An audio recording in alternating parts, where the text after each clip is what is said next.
Hello everyone, and welcome to my review for Kengan Omega Chapter 128. This is the first chapter I've done a live reaction to. You should go check it out if you haven't already, because this is the first chapter we have gotten an official English translation for. The official chapters are coming out on Comic-Key. You can go check them out there. They're coming out at the same time. The Raws would come out. It's a semi-release thing, so that's pretty cool.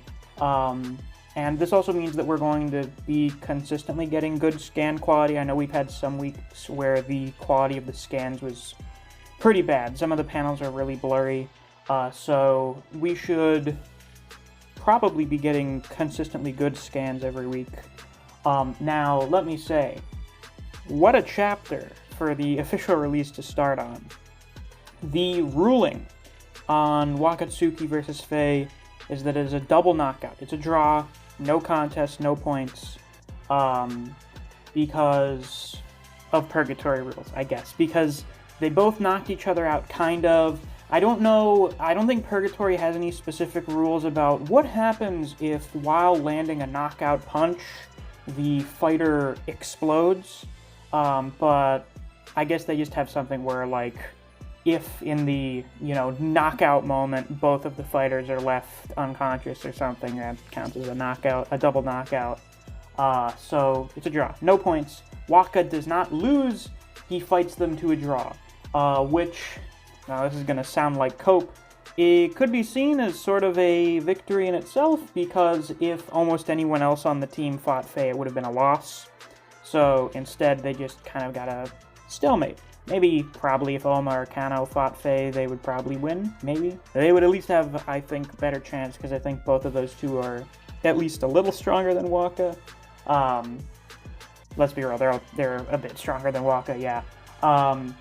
But the main focus of this chapter is Faye's last moments, because, he's dying.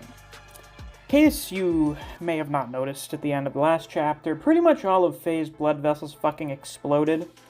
I don't know how long someone would survive this, probably not as long as Faye does.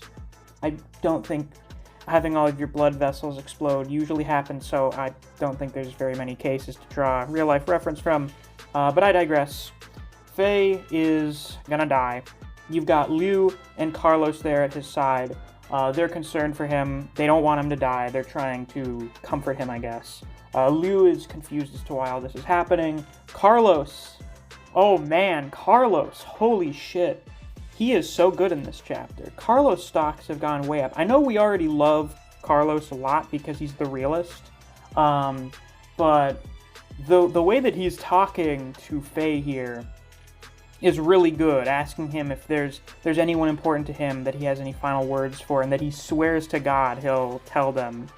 And that's really good shit. That's real good stuff for Carlos. I know Carlos is one of the older members of Purgatory. He's one of the older fighters in the series.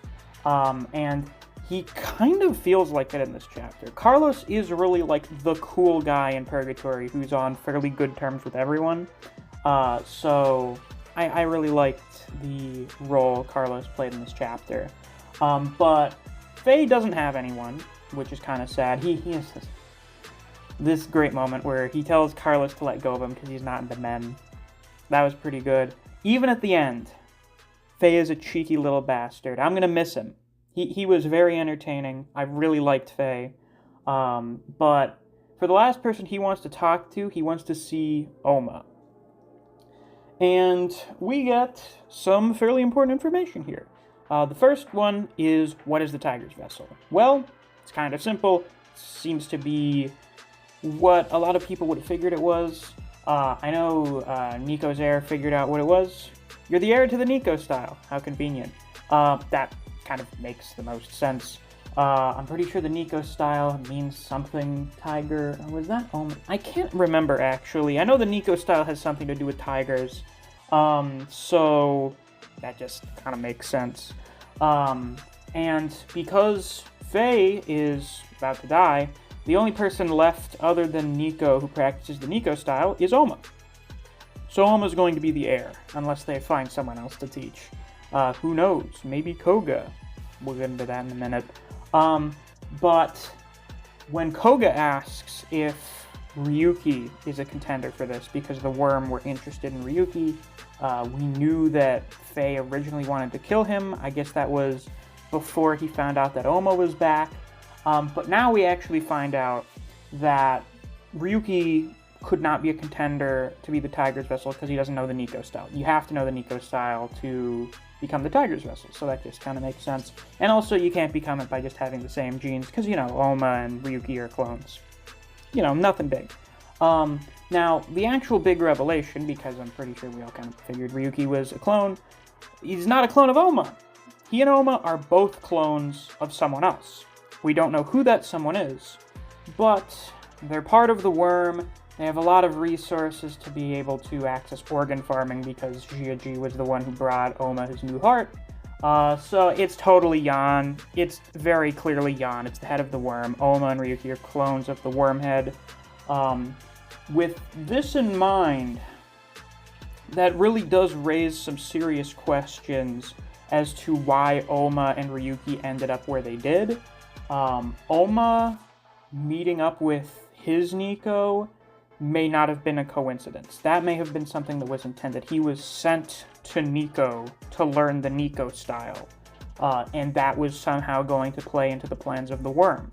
For Ryuki, probably him meeting up with Gao Mukaku was part of the plan. So I think Tiger Niko and the Worm have different end goals here. Tiger Niko wants to create someone who is an heir to the Niko style, and maybe it's like his idea of Gao Mukaku's plan of having there be the ideal of Takeda Ohma, or not Takeda Ohma, Takeda Niko that would unite the inside.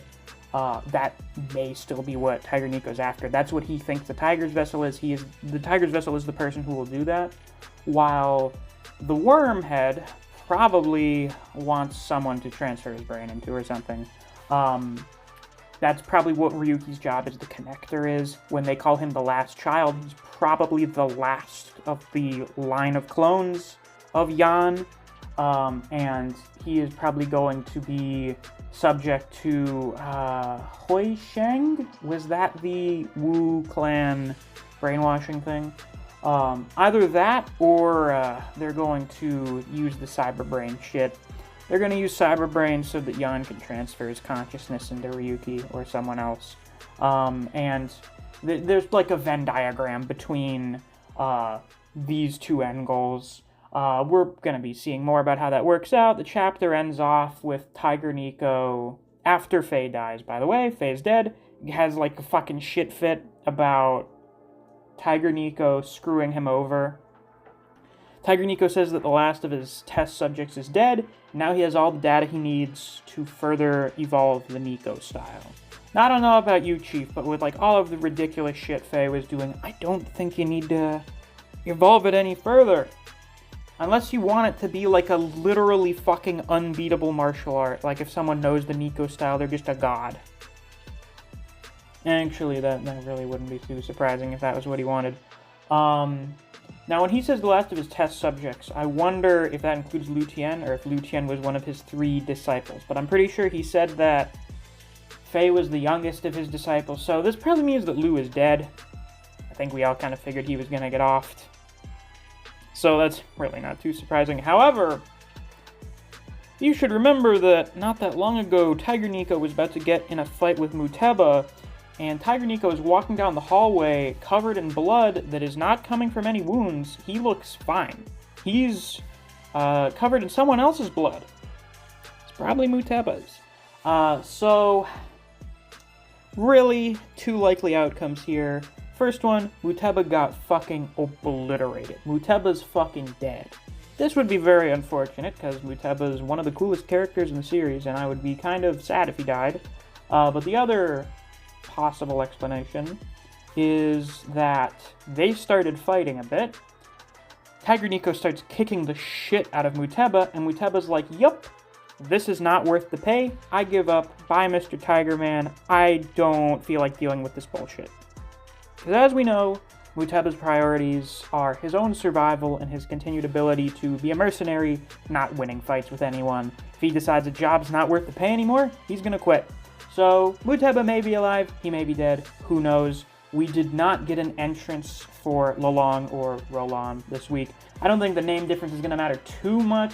I heard that Roland is a French name, so I was like, ah shit, is Lolong actually French? That destroys all the Filipino theories. But apparently Donaire is still a Filipino last name, so probably still Filipino.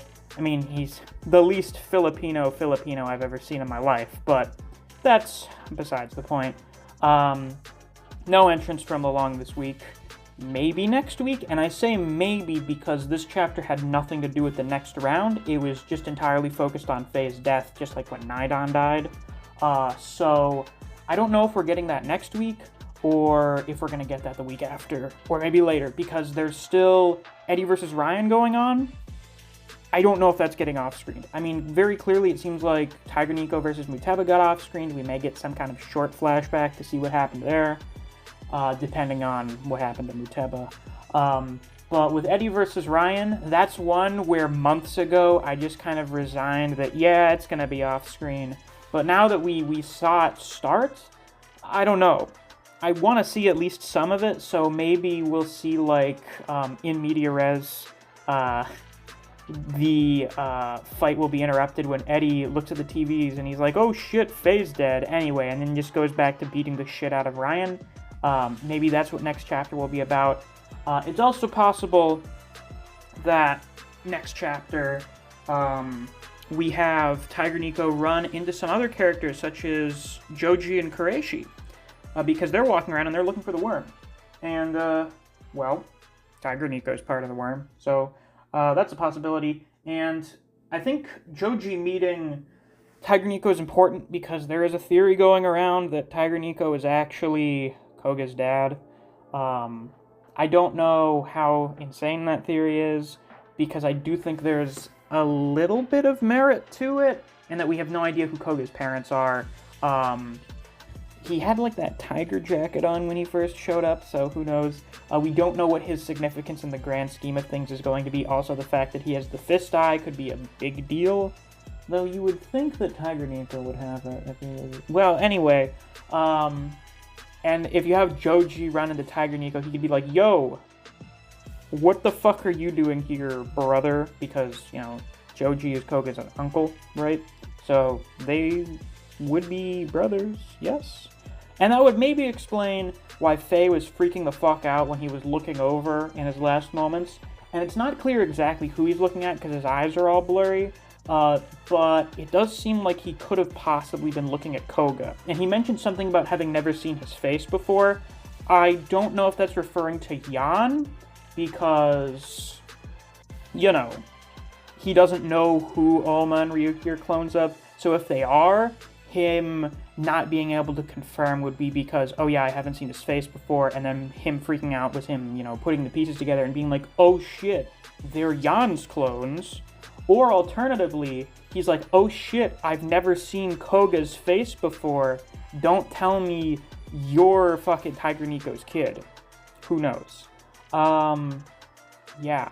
Good chapter. I'm very excited to see what happens next week. So we're just gonna have to wait and find out. So with that, that's all I have to say for this week's review. Since it's the end of the video, it's time to give a shout out to my wonderful patrons. Special thanks to Fuse, Neo, Dijon Redden, Anthony Chavez, Honey Mustard, Zach Rowitz, K-God, Chris Redfield, Strash23, Rat, Ryzen 4K, Artist, Mac Campaign, Wave of Manga, and Sam the Ace. Thank you all very much for supporting me on Patreon. I greatly appreciate it. And if you too want to get a shout out at the end of videos, or in videos whenever I manage to fit in the shout out, or you just want to get access to reviews for Solo Leveling and The Boxer, you can always become a patron as well. There's a link to my Patreon down in the description. Thanks for watching. I'll see you guys around. Take care.